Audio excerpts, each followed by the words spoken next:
नमस्कार, आप देख रहे हैं नेक्स्ट 9 न्यूज पॉलिटिकल बाइट और आपके साथ मैं हूं क्रांति सिंह। आपको बता दें कि देश में अलग अलग मुद्दों पर चर्चा हो रही है, लेकिन उस बीच में उत्तर प्रदेश की राजनीति में एक सबसे अहम मुद्दा उठा हुआ है और वो मुद्दा ये है कि आखिरकार इस बार यूपी नगर निकाय चुनाव में जीत किसकी होगी, अखिलेश यादव या फिर यहाँ पर सीएम योगी। लेकिन इन सब के अलावा एक और सवाल है कि अगले विधानसभा चुनाव में अगला किंग कौन होगा।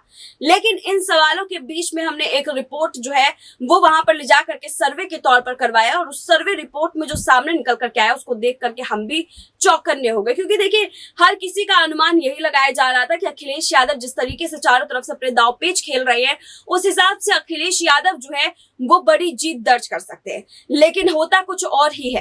अखिलेश यादव की सीटें अब पहले के मुकाबले और भी ज्यादा गिरती हुई नजर आ रही है। वहीं दूसरी तरफ सीएम योगी जो है वो 80 का टारगेट लेकर के चल रही है, यानी कि 80 टारगेट पर जो है वो वर्क कर रहे हैं।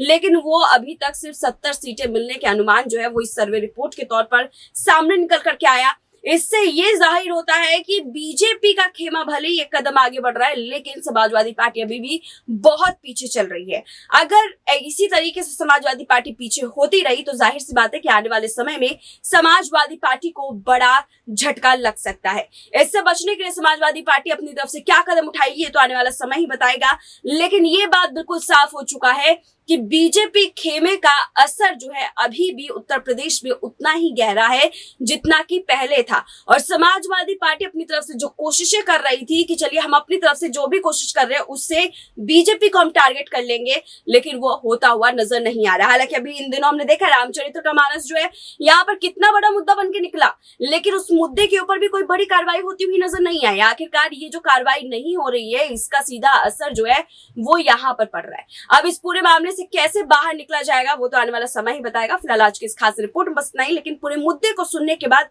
अब आप लोगों को क्या लगता है, आप लोग कितना कहना चाहेंगे कि बीजेपी की जीत होगी या फिर समाजवादी पार्टी की। चुनाव से पहले ये सर्वे रिपोर्ट आपको कैसा लगा कमेंट सेक्शन में जरूर बताइएगा। फिलहाल आज के लिए बस इतना ही। देश दुनिया की तमाम बड़ी खबरों लेके देखते रहिए नेक्स्ट 9 न्यूज पॉलिटिकल बाइट।